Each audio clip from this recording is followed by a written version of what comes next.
First off, rest in peace, neighborhood nip. I ain't crip, but I'm on that neighborhood shoot. Building business, it's that black owned. If you hustle, better hustle till your pack gone. If you work, better work till your back hurt. And if you rap, make it better than your last verse. Yeah, more lyrics. Stick and move, Javante Davis. AJ, El Presidente, Eddie Kane University. Hill gon' heal, regardless. You, B. Cannon, Bethel High School, by way of 3-Man Weave, LLC. Michelle, producer, Faith Over Fear. You can catch this wave from the Marlins to the Mariners. Doing things you can't believe. It's the 3-Man. You know it. Once again, we are back with another episode of the 3-Man Weave podcast. I am your host, Mr. AJ Williams, Mr. _ Williams 21, if you would like to follow me on any socials. And today I am here with my bald brother. Fresh one. The Got fresh the baldy. fresh baldy. You know, say the fresh baldy, you know. What's going on with you, man? Yeah, hey man, it's a good one. It's a great day to be here. We want to thank everybody that is joining us, will be joining us, and intends to join us, and that can't join us. And for all those who will, please make sure you hit that thumbs up button and also subscribe if you haven't. And also hit that bell icon, because hitting that bell icon will allow you to notify you, hey, 3-Man Weave is live.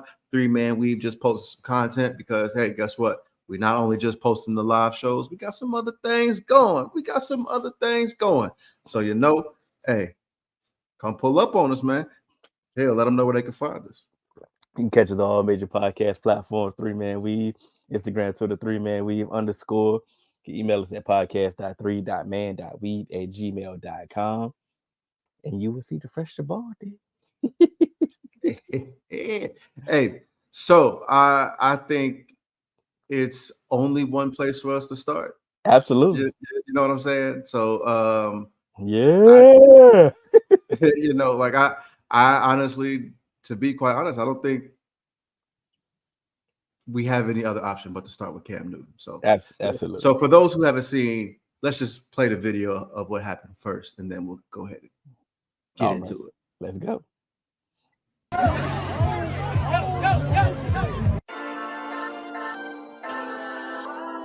Just got me a brand new hat. That CTE hit and I beat your ass. Don't piss me off. Don't make me mad.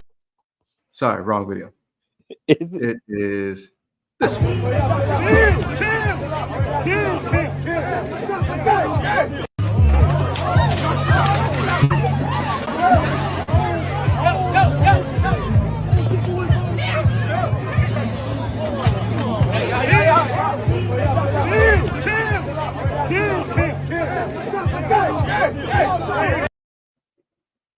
All right. So now, for if you've been living under a rock for a couple days, Cam was assaulted at a 7-on-7 camp or tournament, whatever you want to call it, by numerous assailants, and that was the outcome. Let's just go ahead. Let's just get your thoughts on the video first. What are your thoughts on the video? Bro, it's one of the rare moments when I've seen somebody actually get jumped and lose. Like, they did the jumping and lose. They did the jumping. They initiated the jumping and lose bad, and was actually spared from losing any worse. Cam is a big dude, and it was funny. Like they were saying this repeatedly during the Super Bowl week, because he was down the Radio Row, and everybody was like, yo, Cam is like bigger than what I thought. And it was like, he was like, yo, I said some things when he made some comments like, I shouldn't have said that, or I realized why he thinks that way, because he's big as hell. So seeing this man shake a dude like a rag doll, having the fact that we thought these dudes was kids, like these grown adults that he's beating up, that he's defending himself against, the fact that we thought these were kids, makes it worse. Like this is bad, bro. No. But see, this is the part of the video that doesn't get talked about a lot. When you actually listen to the video, you can hear someone in the background like, "Yo, Cam, chill, Cam, chill." Hey, he's getting jumped. Why? He's the one that's getting jumped, and they got to tell him to chill. That's how you know this was a complete clusterfuck. Whoever had this idea to attack Cam Newton, you don't never have to have an idea ever again. And to be quite honest, you shouldn't be able to coach, because I question your leadership skills. Because if you are unprepared for battle, how can you get them prepared for battle? If that's the next level, fighting Cam is the next level. How you getting them prepared for the next level? Because you were not ready for that. Like, and I understand. Like, it was the fair. If it was the fair one, and then Cam was doing that, like you still stupid. But hey, little homie got a heart, bro. It's 2, 3, 4 of y'all. You mean to tell me his teeth harder than your fist? Yes, because he's Superman. He don't do this for no reason. Y'all ain't got no kryptonite. Y'all ain't got no adamantium, and y'all ain't from Wakanda or Asgard. So y'all got y'all asses handed to y'all. And guess what? He spared y'all. Yes. He didn't throw a single punch. He just swinging you around by your hoodie, got you in the headlock, ate somebody punch, and said, hey, like the thing that really lets you know that Cam could have really did them foul. Cam could have really one hand tossed one of them dudes over that fence like it's WrestleMania. And he just didn't. He just said, all right, cool. And then you just hear, hey, Cam, chill. And at one point, he had flashbacks to Josh Norman because he just dragging him and smiling like, come on, I'm taking you where I want you to go. This is what you wanted. You got your issue. Now, I used to have a theory about big dudes really not being able to fight. And my theory was because they are so big, most of the time they don't have the requisite activity of fight to say that they can really fight. Like my example was back in the day, it was like, yo, Shaq. I'm like, listen, y'all, Shaq can't fight. Shaq ain't never threw a foreign punch in his life. And that was one of the rebuttals was, you don't want to get hit by one of those things. And I'm like, yeah, for sure. If he connects, for sure, you're going to get knocked out. But he cannot fight, is what I was saying, because he's 7 feet, he's Shaq. Nobody in their right mind is really going to actually square up and fight Shaq. I'm talking about when we was coming up as youngest. You know what I'm saying? Like, this is my thing is we different. You normal height. You are American citizen height. I'm regular size. We've been in a fight. Ain't nobody never been scared to not fight us. You feel what I'm saying? We say something, hey, we will square up with us. That's because so our record will indicate if we can really fight or not. That's all. I'm not saying it. You get what I'm saying. But my thing is, these big dudes really don't have the wherewithal to continue to keep fighting, because sometimes you have the smarts to not fight them. I would put Cam in this category. Like, yo, Cam is huge. Like, who's really fighting Cam? But that often? But also, Cam didn't really even have to fight them, because guess what? That's the problem. I could tell the dude that came up the steps with the book bag, he threw his punch like Shaq. And guess what? You are not Shaq size. That little thing that you hit Cam Newton, that's like shooting somebody like with a little deuce. Yeah, as long as it don't bounce around in the belly, you're gonna be good. You know what I'm saying? Like Cam, he was like, oh, it's more, y'all. That's all he did. Cam took the punch and said, here, come on, you two, come on, let's go for a ride. That's the thing. It's like he did that like he had experience. So my theory is all out the window now. That's why I'm all flustered. Of course. But here's the thing. Even if Cam don't got experience fighting, guess what Cam does have experience with? Converting 4th and 1 and a scrum in the pile. And guess what? They all bigger than them two dudes. I've seen Cam get a 3rd and goal, head down, shoulder. And truck. And truck defensive tackles. We got some breaking news. Bengals open to Higgins trade. Yeah. Yes. Yes.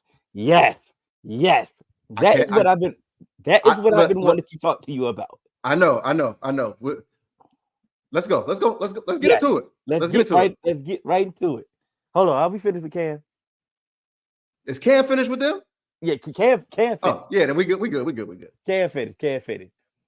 We can move on. We can save it to the end. We can save it to the end. No. Let's go ahead and get to it now. Why wouldn't y'all trade T? Here's my thing.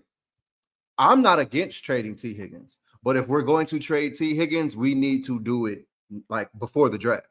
Obviously. And not even no. Let me rephrase that. We need to do it by like before the first week of free agency opens. Okay.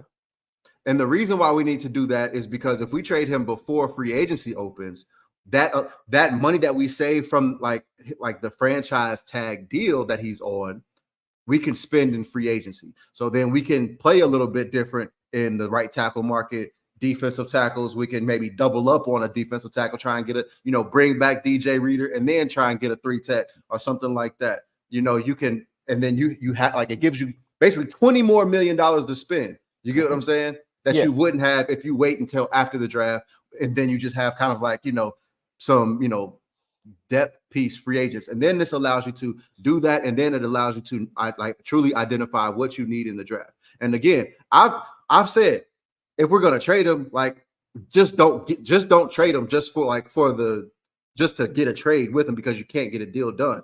Because again, just like last year, we could bring him back, and then there is still a possibility, even with the way that the cap has gone up because they kind of paid back the stuff from COVID.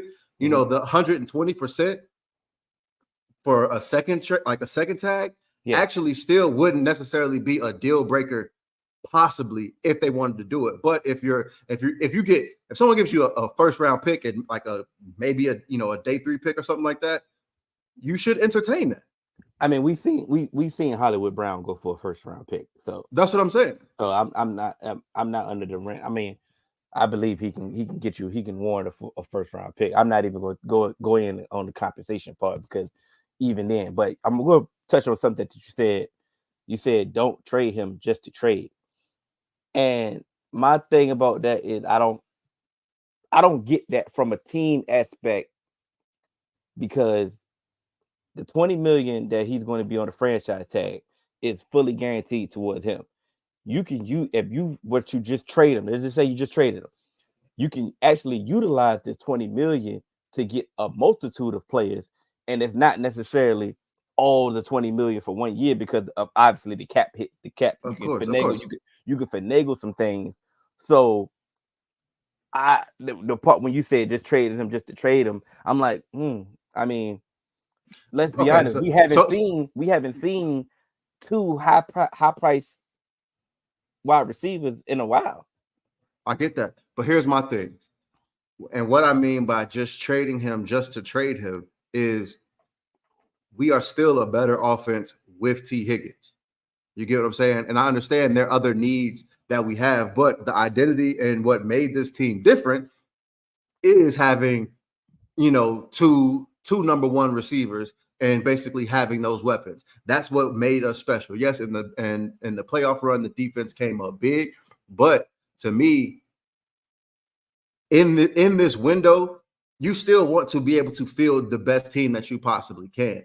And having T. Higgins allows you to do that. Yes, you may trade him, but we've seen, free agent pieces go some places and then they're not pan out. We've seen what draft picks do. Sometimes they don't hit the first year round. But you do know with T. Higgins in this offense, you are a contender. But also say, how many times every year that we're going to say this wide receiver class is deep? I get that, but how many times also are we going to go through this wide receiver class and be like, oh, this wide receiver class is deep, and then some of the guys that you thought was the top guys be like, oh, he wasn't really the one that we thought it was. It actually ended up being Amon St. Brown, Jalen Reagor goes before Justin Jefferson, Quentin Johnson. Everybody was like, I know we weren't, but once again, when you start thinking about some of those misses that happened, you're like, damn, maybe it wasn't as deep as we thought. Yeah, of course. That's the draft, but we're talking about the Bengals, a team that historically can draft wide receivers.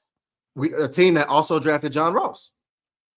I mean, goddamn, you ain't gonna be 100%, but Jerome Simpson, Chad Johnson. Like, what are we doing here? But that's also a part of my point. Yes, we're not gonna be 100%, but when you in a Super Bowl window, like if we were just like if we were like on the up and coming, I'm like, damn, like this team, like say like the Houston Texans, like made it to the playoffs, out like if this was kind of that and we were on that trajectory, yes. Go ahead, get rid of T. Higgins, reset your window, try and get him cheap, get somebody to replace him cheaper. But not every organization is a goddamn dynasty. We haven't won yet. So we can't just be like, oh, we'll go ahead and play for the future. No, we got to do for what's right now also.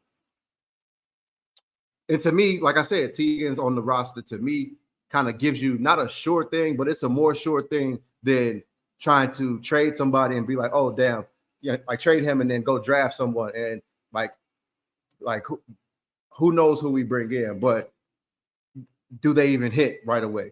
The people that we use the money for to bring other people in, do they even hit? You know what I'm saying? That's all. I mean, it's two sides of every coin. Of course. Yeah, so you can do both, pluses, positives, and negatives of everything. But it's just the fact that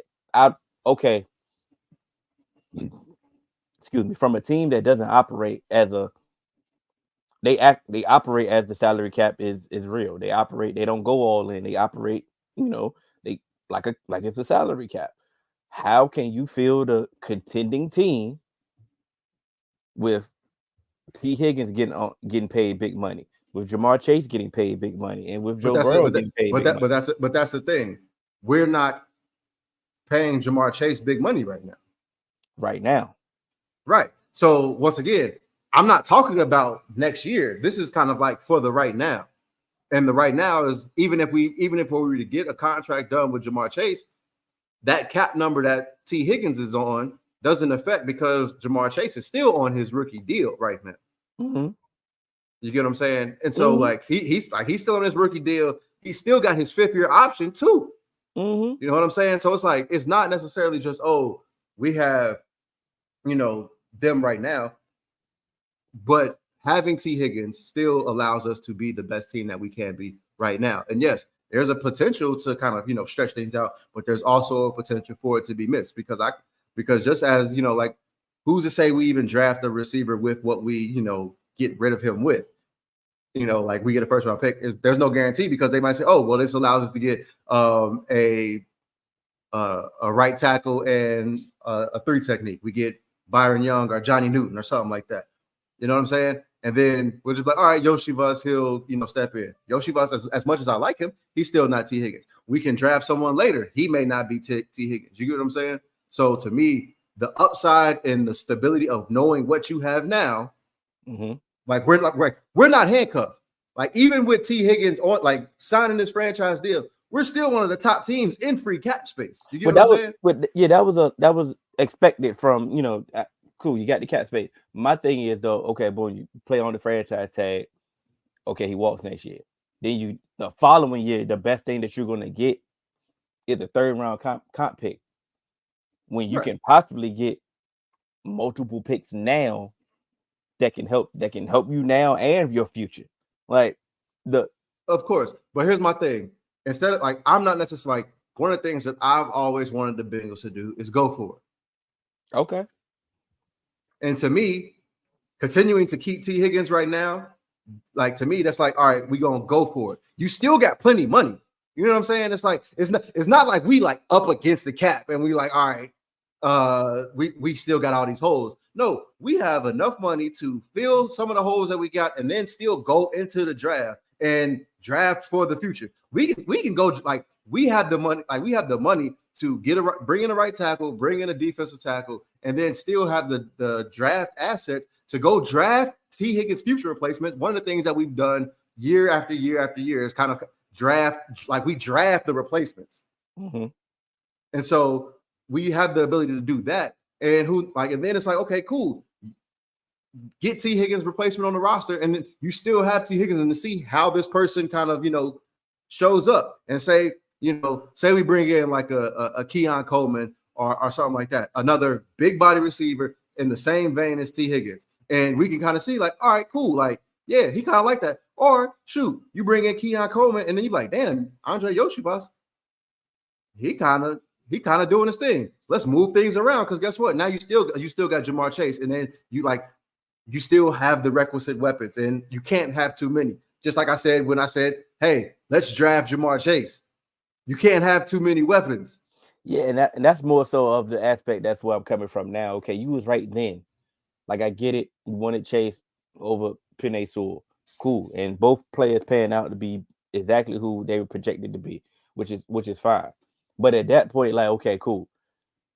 How many times are you gonna keep, like, now I'm saying I'm predicting you're gonna be wrong, but I'm just saying, now how many times I do feel that you're playing with fire. Yeah, Joe Burrow got injured again. Freak injury, had nothing to do with nothing. But at this point, can we start putting some real investments in on protecting him? Maybe. But here's my thing. I don't like to say, oh, we haven't put investments in place, because did anybody expect us to sign Orlando Brown when we did? No. Yeah. And the year that we went to the Super Bowl, you look at the offensive line, but let's not forget, we brought in Riley Reef, and he got hurt halfway through the season. And that was good, because some of the other players that we had, they were decent. But then once Riley Reef went down, and then I can't remember who else went down right next to him, it's like basically had to bring in, that's when you ended up having to bring in Hakeem Adeniji and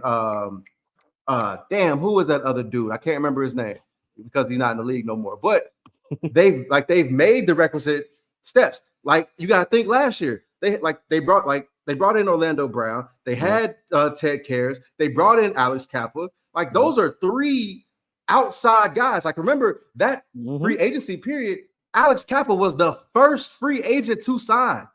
Absolutely. Once the tampering period was called, like, the Alex Kappa was the first to sign. You get what I'm saying? And so that was like that. Like, those were investments.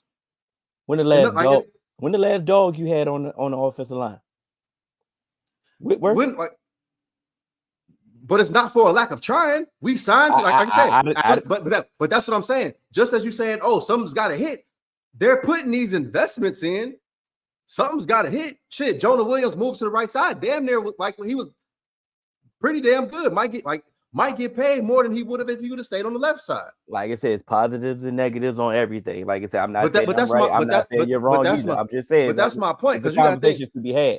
Because we brought in free agent offensive linemen, and some of them haven't hit. But I can't say that Alex Kappa didn't hit. Alex Kappa hit, especially his first year when he got there. Like, he was the best offensive lineman when, like, his first season there. Ted Karras has been one of the, like, he's been the leader on the offensive line, the glue guy, calling out the checks, and you know what I'm saying? Yeah. So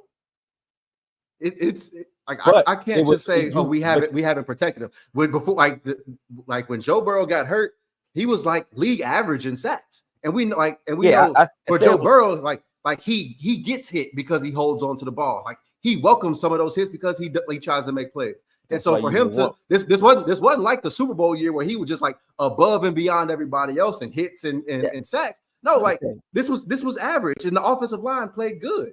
But you would want somebody that I just feel that at this point in this draft, especially you can feel that you can get one of these dudes that can be part of the core. Like, I got Joe here for his entire career. I got Chase here for his entire career. You find one of these offensive linemen, one of these studs, they can pair with them, and they part of the core as well. And that can also set yourselves up for sustainability instead of just, not say flash in the pan. But here's my thing. I get what you're about to say, but why do we need to trade T to get one of those linemen? Because you need more. Because even if you bring back T,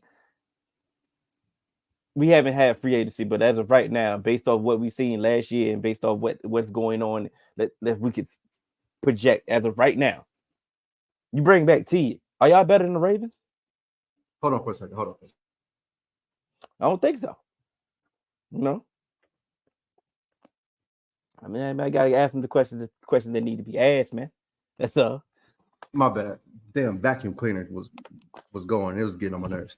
All right, but we had T last year, and I said that hey, the Ravens go win the division.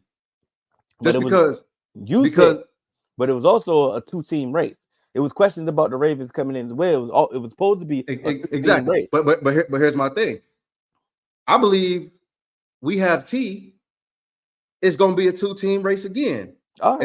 And the reason why, and I believe that as well, I think seeing how this offseason goes, we have T. I think we will really be able to take a step above the Ravens, because to me, one of the things that I felt was going to give the Ravens the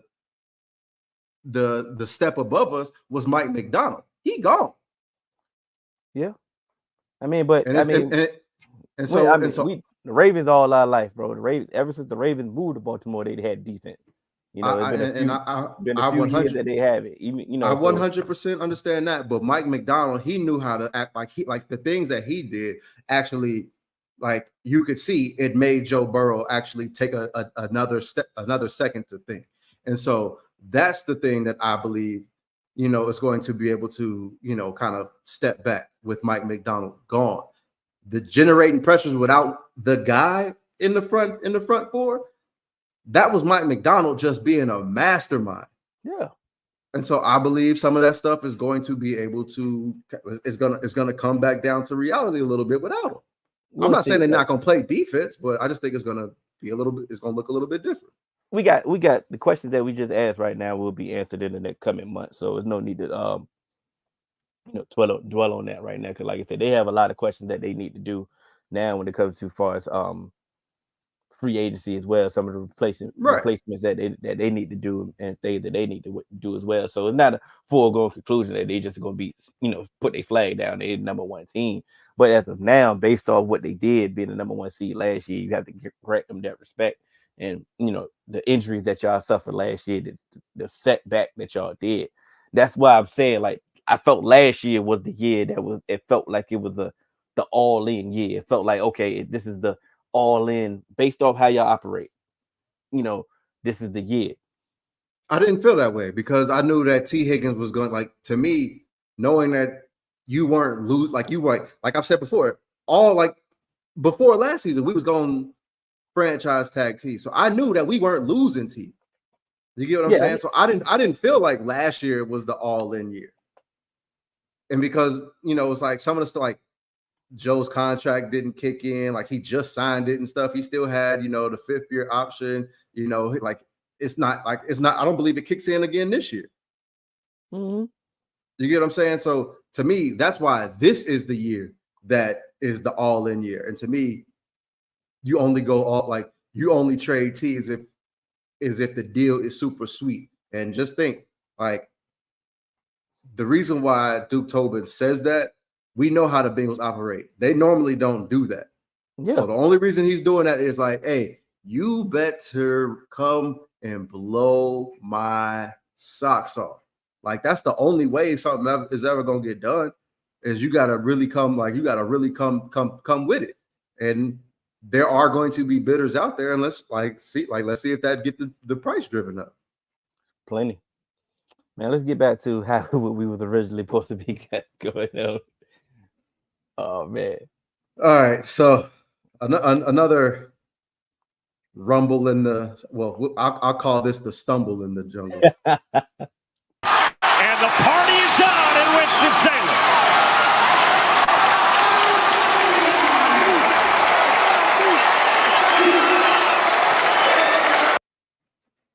All right, man. Court storming.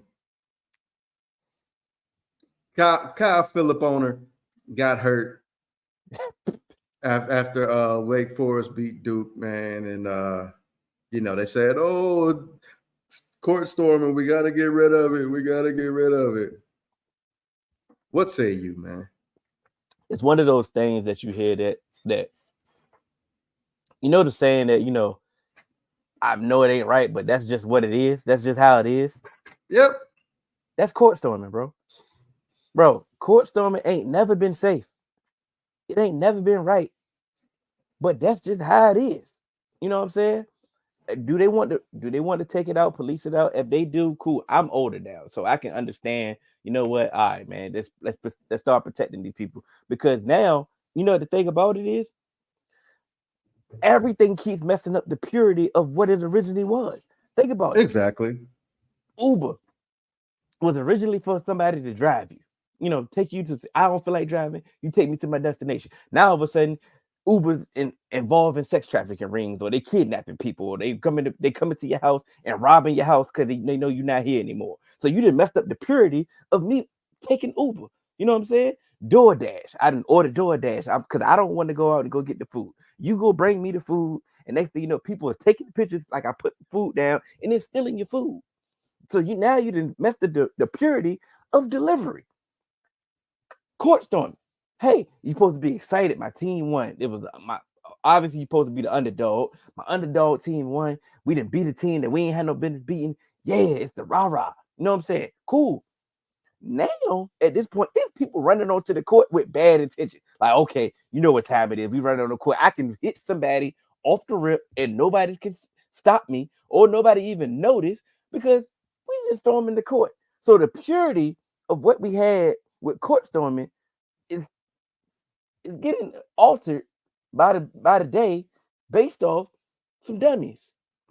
Yeah, and here's my thing. Also, what court storming once was, and like storming the field, what it once was, it ain't the same. It was like a true upset. You get what I'm saying? It's like Appalachian State. If Appalachian State was playing in Appalachian State and then they beat Michigan and then they stormed the field, that's what it is. Exactly. You know, when you're not Wake Forest, who has had some really good basketball teams throughout their history, beat the number 8 team in the nation. That's not when you storm the court. You know what I'm saying? That's like before Creighton really came onto the scene, before we really knew about Creighton, them beating teams. Like the storm in the court was like the Cinderella story, like the mini version of the Cinderella story before we got to the tournament. You get what I'm saying? Like that, like this ain't, bro. Wake Forest is 18-9. Exactly. Like you damn near already, like you damn near might be guaranteed a spot in the tourney. Like this ain't like some giant upset. Like nobody cares. Like now it's become like fans, they just want to storm the court to be able to say that they stormed the court. They're not storming the court to actually celebrate the achievement, the oh no, what did we just do type of thing. You know what I'm saying? So like to me, this ain't the same. Like, and I won't go as far like Rakia says, you know, they injured him on purpose. I don't care what you say. I'm not gonna say we can't refute it, but what I can say is like they bang knees, and that like I know how that shit hurt. Like when you hit knees with somebody, and he was like they caught the inside of his knee. That's where it really gets you because they get that bone. And so just how they were running, and motherfuckers was on their phone, dog. Like they was running trying to do all this shit. And that's why everybody stormed the court for just like the most bogus ass reasons, because they want to be able to be on the court, record it, and be on their phone. And again, you know, just like with the Cam Newton shit, this social, like that was one thing I didn't get to say. I hate to sound like the old guy. We old, bro. Social media is the reason for a lot of this shit. Yeah. Social media is the reason why these dudes think that they can put their hands on Cam and they can talk to Cam in any type of way, because like athletes and celebrities and movie stars and people of a different tier of notoriety, they seem so accessible, and by knowing their everyday life and they do certain things that make you feel relatable or whatever the case may be, you feel like you can contact them, they respond to you when you speak to them, they feel like, okay, yeah, this motherfucker, he right here with me. And see, they think it makes it worse. Exactly, that makes it way worse. But I just want to get this point off because I forgot to get it off about Cam. Like if Cam had his 707 league in his tournament and came out there at the first day of the camp gave a speech, say, hey, I love y'all, I do this for y'all, I do this for the kids, and go out there, play your hearts out, and then left and never came back the rest of the weekend for the tournament, they would call him like, they'd be like, man, he don't care about the kids, he's just doing it for the image, he doing it for this. But he's really out there doing these things to help you out. And then these kids be out there talking all crazy to him. You got parents talking crazy to him. And now you got dudes out there talking trash and then thinking that they can put their hands on them. Yeah. And it's like, it's because you doing it for social media. Because what happened before, he was on, he had the phone in front of him, talking shit. Yep. And saying he can't do nothing, he can't do none of this. And then a fight broke out. And the very next time we heard his voice, he on a podcast doing it for social media.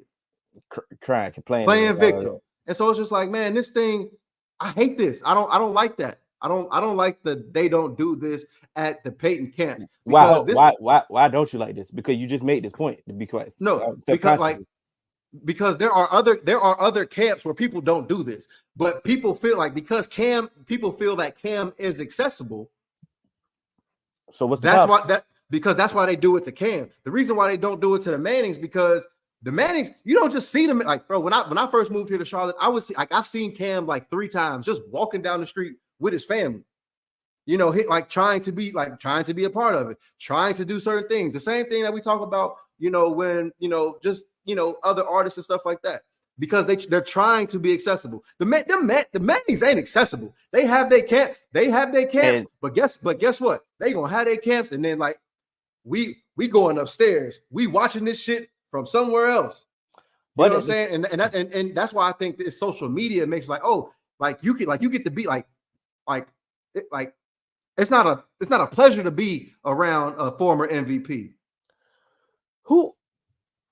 Correct me if I'm wrong. Was it Justin Fields that had an issue at the Manning camp before?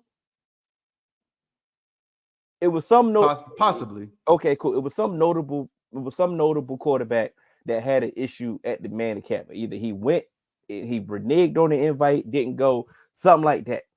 They started to use that as negative attention towards whatever he had going on in the draft process. I can't remember who the quarterback was, but whoever it was, they used that as against him as far as his draft process. Bro, like I said, we've seen Cam get into it with people, with, like you said, with kids saying whatever they wanted to say to him at his camp. We just seen this fight. The thing about it is Cam has become trendy. It's trendy to fuck with Cam. Let's just be honest. But at the same time, he is an antagonizer. He brings on this energy. He's accessible. He talks to you like he's regular. Cam, your big ass ain't regular. You know what I'm saying? So at some point, he may need to change how he coming. Because at this point, for me personally, and I ain't even got nothing to do with none of this, the negative attention that keeps following Cam needs to change. But here's my thing, I won't call him the antagonizer for the situations, because I'm not talking about in this situation. I'm just talking about. No, I'm talking about when they talk to him, because a lot of times they're antagonizing. What I will say is Cam has to stop giving it light, because when they know that he's going back and forth, the people will want to do it. Because if we want to talk about it doesn't happen at the Manning, they don't do that at Peyton's camp, because if one of them kids said, "Hey, Tom Brady owns you," yes, it's out the camp. Come here, young man. Ain't no young. They go throw him out like jazz. It ain't gonna be that, because again, you here to help you. Hey, I'm gonna tell you right now, bro. It's the reason why we don't have these notable ass camps in Portsmouth. The only camp that I can remember, like I say, when Dorian Finney-Smith come, is Love. Like I say, Portsmouth, he's good, man. Everybody, I don't remember hearing Percy come home to Virginia Beach and having camps. I would just say that. Man, they be having camps out there. I seen a couple last summer. Okay. I seen a couple last summer. But again, at the end of the day, we as I don't know what we're not gonna go down the rabbit hole on 7-on-7 AAU, how I was getting out of hand, because that'd be a whole nother show. But it's getting out of hand. And that's yeah, you're right. I ain't even gonna get into it because that's a whole nother that's a whole nother problem in itself. Like we can talk about that a different day. And I hate the culture. All right. Now sanctioned fights that are actually allowed to happen. People storming and hitting each other that you want to see. CTE that is welcomed. Yes, that is welcome. This is the press run that they're on right now is way better than that fake rollout that they did. When they walked up to each other. And oh my God. What was it in Vegas? That made me not even want to see the fight. But that was terrible. Yeah, that was god awful. That was terrible. Now they've been on First Take. They was on Ryan Garcia was on the Breakfast Club today, doing this thing. And we're not gonna go in depth of the fight. But I want to talk about the fight as the fact that now I'm glad, however it happened, we are seeing this fight, and we're starting to get some of the fights that we want to see. What's one of the common denominators? Devin Haney. No, Ryan Garcia actually taking the fight because we wanted to see Tank fight. Yeah. But here's my thing. What I will say is this is my point. Because now, guess what? Ryan Garcia lost to Tank. He didn't just fall off the map. He didn't just become some guy where it's like nobody wants to fight him. You know what I'm saying? Like, you can still get these fights. You may have to fight, get back in the ring, fight again, stay active, but you don't got to just disappear and, you're never going to fight again. Guess what? Like, nah, like, if we thought you were one of the guys, you still gonna be one of the guys. And guess what? Especially if you bringing in money, which Ryan Garcia does. Like I said, like truly the best outcome to get a lot of these fights. I don't want to say necessarily what's for Ryan Garcia to lose, but I think it was because now Tank don't want to fight. Well, I won't say Tank don't want to fight, but Tank and Devin Haney didn't make that fight. So we don't know on what side, what happened, whatever the case may be. But Tank's not fighting Devin Haney. Devin Haney not fighting Tank. All right, Ryan Garcia like, hey, somebody, I'm here, and you go, but you can still make money. And that's what it all comes down to. So when I listed the four horsemen of that division at the time, I said Ryan Garcia was like, at number 4. And I felt it was Shakur that was number 3, Devin Haney, and then Tank. With Ryan Garcia being the draw that he is, Devin Haney still feels like I'm the upper hand. I'm the dog in this fight, but I know it's gonna make money now. And that's what gets them into this. Like that's what gets them into the ring. What if Ryan lose? If Ryan lose, then Ryan made good money, and he'll still be able to get fights because he's not dropping to a D tier fighter. There's gonna still be guys in that division that are going to want to fight him on the way up. He's still going to have his draw. He's still going to have kind of like, the Mexican American fan base. And even though how we saw how he lost, I don't think he's going to lose in the manner that he lost to Tank because Devin Haney ain't got that type of power. So let's speak on the hypothetical. Okay. So if he loses, I don't hypothetically speaking, I don't think it's going to be just some like dominating knockout performance. So I think it's going to be like he's going to be able to use his quick hands. He's going to be able to fight. So he's still going to be able to get people to fight him. And shit, guess what? If he lose, guess what? That might mean Shakur might be like, shit, maybe I might need to go ahead and fight Ryan Garcia too. Like I said, he might be able to fuck around and fight all 3 of them. Okay. Because I know we hate the Floyd plan and how he tried to alter the fight and the plan to try to get Ryan to fight Rolly. And I know we hated it because we got the Devin Haney announcement first, and we was like, okay, we want to see this now, y'all. Right. Hey, we want to see this now. But I understood the plan, to be quite honest. Bro, Rolly is a notable name. Ryan could have beat the brakes off of him. Get your status back up. You're still coming off a loss. You know what I'm saying? I know you won your last fight. I know Right. you won your last fight, cool, but that last fight was who did you fight? Exactly. So get your name back up, get your notoriety up, and the price probably goes back up. That's so I do get the mode. But here's my thing. Go ahead. Why not fight Devin Haney, and then if you lose, then you fight Rolly and get your name back up? Rolly, I tell you one thing, Rolly ain't never turning down no Ryan Garcia fight. He just turned it down. No, if Rolly turned it down. No, I'm saying in any point in time, yeah, he may have just turned it down, but he's gonna take this role. He's gonna take a Ryan Garcia fight. Okay, he wants that money. Rolly don't make no money like that. Hey, I'm just asking the questions, bro, because I know because when we get closer to the fight, we can actually get technical and talk about the actual aspect of the fight. I didn't want to waste that now and then. They fight because they don't fight till what when they fight? Who, Devin and Ryan? 420. 420, yeah. So it's another month. You know what I'm saying? So I didn't want to waste it now. Talking technical because it's just the fact that we'll get to it. It's just the fact that I am thinking about the business aspect of it. Is what if he loses? Because if he loses, that's 2 losses on his belt, and I get it. Pacquiao lost 8 times. I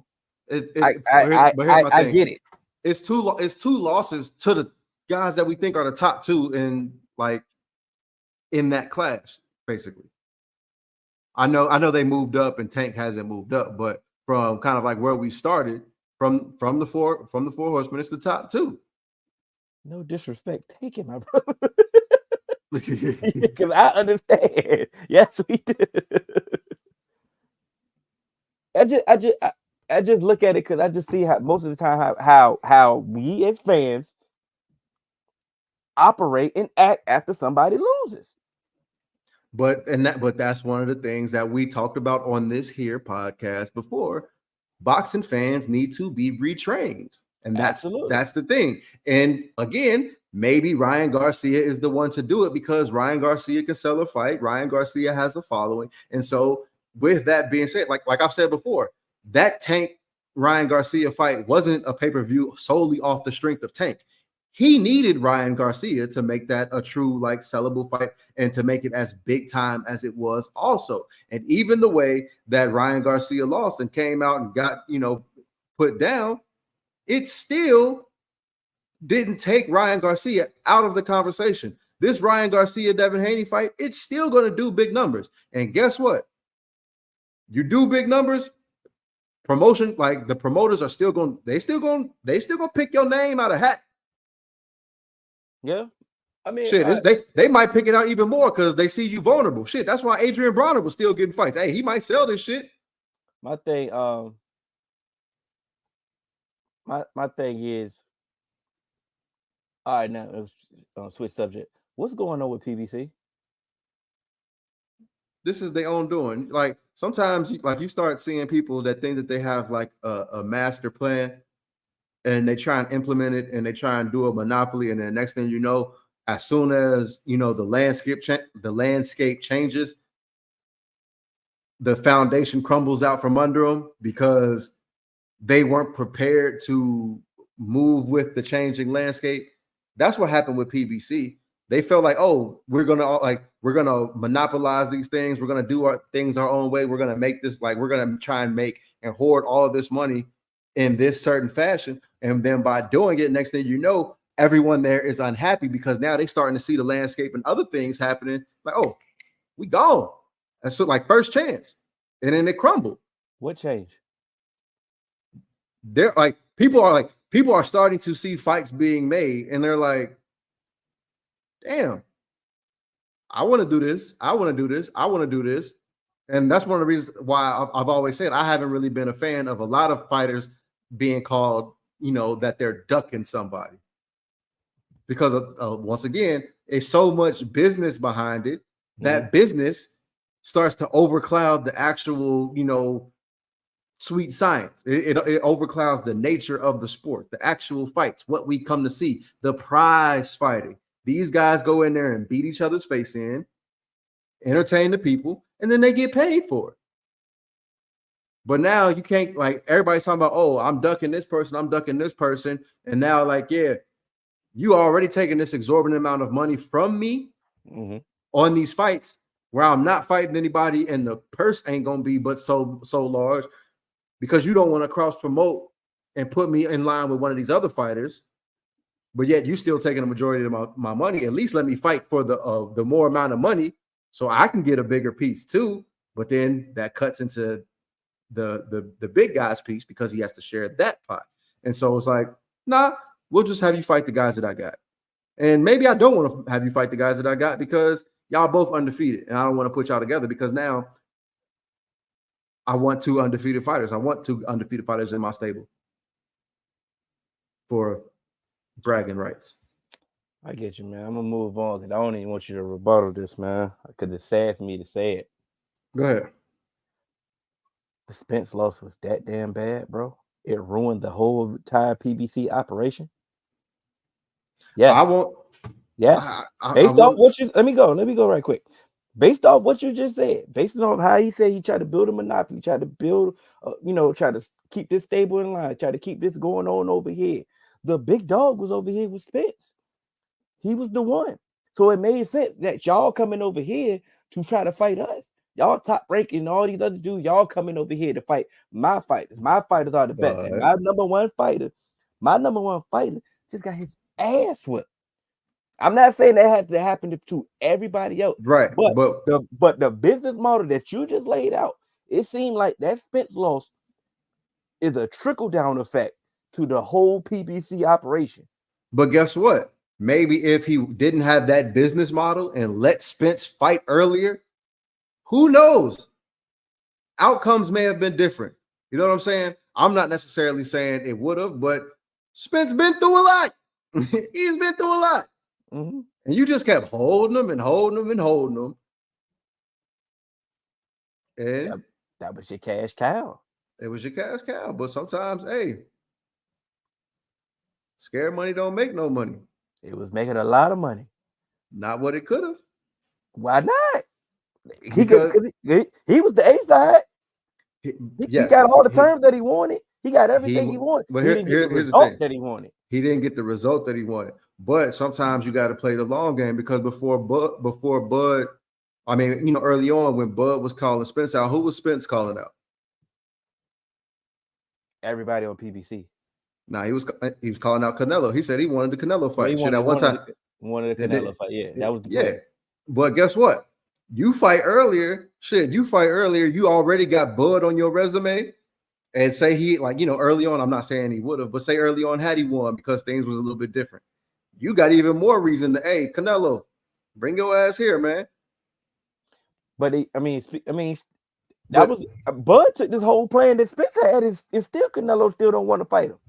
I understand that, but I'm just saying you never know. Because to me, with how Canelo's moving, by the way, that's just I don't like that. Yeah, we some people have broached that topic in the chat, but I don't like what Canelo's doing. I think to me, I'm not understanding it at all. Like I'm not understanding it. It doesn't make sense. It doesn't, because for Canelo to have gone as high as he has in class and fought. Everybody. And been formidable. His only issue was his only issue was Bivol, and Bivol giving them up their issues. Bivol one of them. You know what I'm saying? Yeah. And so I'm not sure, because to me, if you're not gonna fight Benavidez, man, why are you still in the game? To be quite honest, pretty much. Like I said, they announcing the other Charlo fight. Like, who was getting excited for that? Yeah, I'm like, come on, bro. We don't want to see you fight nobody else. Like, yeah, it's nobody else, bro. And my thing is, had Canelo been like, 35, 36, 37, yeah, don't fight Benavidez, because Benavidez 27. But bro, you 33, like that's like the prime of like boxers. And I understand Canelo's been fighting a long time, but you 33. Like this is kind of be like that apex. This should be like your flag on top of the mountain. Yeah. Because to me, just as Bud Crawford went and beat Spence, you beat Benavidez. That submits you as one of the greatest fighters of all time. And the questionable part, like I say, we got to the point where Spence couldn't fight nobody else. You know what I'm saying? It got to the point where, okay, Bud, like you say, we want to see this fight. It got to getting to the point and with the 4 horsemen that you did name. Like, we don't want, like, after Devin Haney fight Ryan Garcia, we want to see Tank or Teofimo Lopez. That's it. That's the only option. And once you get to the point where you don't have another option, like of course, Haney got other options. Like, he got 2 options that we want to see. You know what I'm saying? But when you get to the point where we don't want to see you against nobody else, there is no point in fighting, bro. Yeah. Like, it's to that point. It's been to that point. And that's what I'm saying. Like, if you're not gonna fight Benavidez, like, retire, dog. Yeah. Because again, like I said, it's not like you're not even fighting the Charlo we want to see. Man. We got a little 5 minutes left. Got the combine this week. You know, we're starting to hear a lot of buddy. Like, you know, starting to hear a lot of rumors come out. You know, a lot of time when the agents come together, you know, a lot of things is happening. But I was listening to a Cowboys show today, and they took a different approach. My head coach is not going to the combine this year. You want to stay back, you know, him and Zimmer get together and work on some things. They still gonna do the Zoom interviews together, but Sean McVay didn't go. A lot of coaches starting to not go. And Jesse Holley was the person that said it. He's starting to say that he alluded to the fact that NIL is starting to be so prevalent in college that the combine is starting to become obsolete. Now, before I go to my next point, I want you to stay on here. How do you feel about that? Because normally we've already seen the top quarterbacks don't really participate in the combine anyway. They don't want to throw to the receiver that they don't have chemistry with. And most of the time, most of the top players that we know that's one of them ones, they just go to the combine for the interviews. They showcase themselves they save themselves for their pro day. Marvin Harrison Jr. is skipping everything and going straight to football training. As he should. And so my rebuttal to that first point is the combine is not going to become obsolete.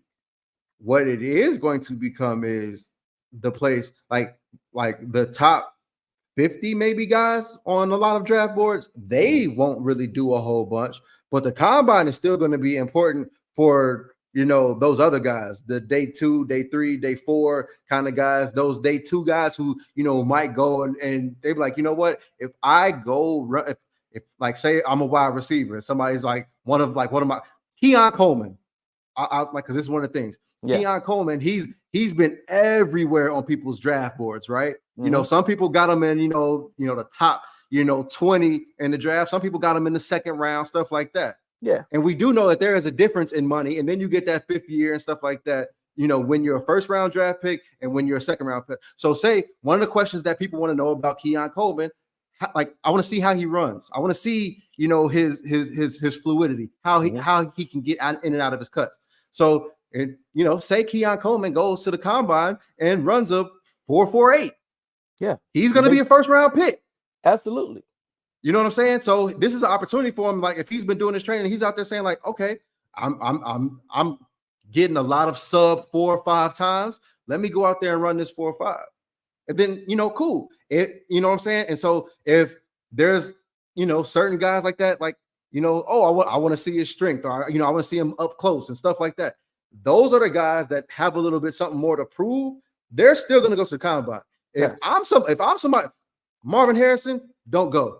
Like, because to me, it's no different than Joe Burrow not throwing, Jamar Chase not going. Mm-hmm. You know, those guys, they don't need to go. Like, I'm solidified. What more? If you need to see me throw, if you need to see me catch at the combine, I don't want to go to your team because you're not doing the requisite work to scout. But that's why I like the NIL point that he made. He was like, because these players are not coming in broke. Of course. The fact that not back in the day, but back then when they weren't getting paid over legally, Like it was like I want to go as high as I can possibly go. Now they want to go. Go ahead. No. I get what you're saying for some of these guys, but some of the guys that we like that you've named that ain't going, they wouldn't have gone before NIL. Because like what Deion tell the Giants? Hey, what where y'all picking? No, I ain't gonna be there. I ain't gonna be there. You know what I'm saying? So this is definitely the norm for the top guys. Is definitely nothing has changed. I'm not saying that anything has changed for the top guys. These are normal practices. What I am saying though, we always see boom. Who was the workout warrior last year? Nolan Smith, right? Mm-hmm. Boom. He ended up getting drafted. You know, everybody loved him. He was first off, you know, he made himself some money. He didn't go where he was projected, you know, hype was, but he ended up making himself some money. Yeah, he still win the first round, and that's what you. To me, that's where you want that first round. So for example, like Marvin Harris can be like, "Hey, look, bro, I really don't care if I go to the Patriots at 3 or I fall all the way to 9 to the Bears." You feel what I'm saying?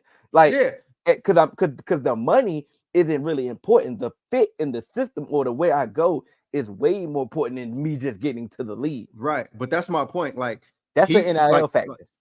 I don't think so, because Marvin Harrison wouldn't have went to the combine before NIL, because just like I said, no. Stop using the combine aspect of it as what I'm saying. Take the fact that NIL that he's not broke is what I'm saying. I get that. He's not broke, but Marvin Harrison wasn't broke because his daddy played in the league. So we'll do Malik Neighbors. How about that? Malik Neighbors can make some money. Malik Neighbors can make some money. Because it already was argued that he's 1B to Marvin Harrison anyway. So he could possibly go to the combine and be like, you know what? I'm here. I'm showing up. Matter of fact, I'm better than him. You know what I'm saying? They could use that against him.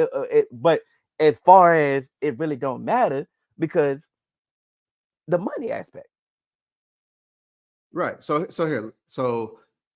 let's go to Malik Neighbors' NIL value. So Malik Neighbors' annual NIL value was like $800,000. And let's see what Marvin Harrison is. Somebody that came from some money, right? That you said, right? That came from an NFL player. So Neighbors might be like, you know what? I'd rather go to number 3 overall to the Patriots because that's more money for me. And Marvin Harrison might be looking at it like, bro, I don't care where I go. Y'all know what time it is when I get there.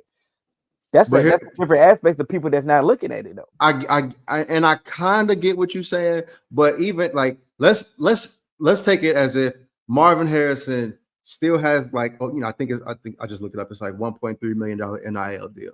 Malik Neighbors got $800,000.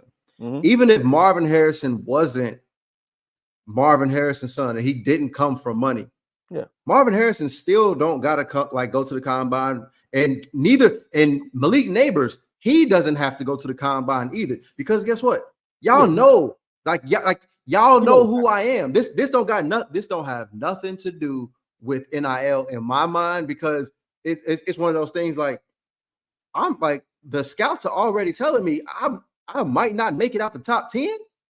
Yeah, what I need to go run for? Absolutely. It's the same thing with these quarterbacks. These quarterbacks is like JJ McCarthy gonna throw. You know why? Because guess what? We need to see JJ McCarthy throw. And guess what? People like JJ McCarthy can solidify themselves. Because people saying, oh, JJ McCarthy, he's a top 10 quarterback, this is and that. No, the fuck, you ain't guaranteed that. Yeah. We don't know that, because we thought Will Levis, wasn't Will Levis?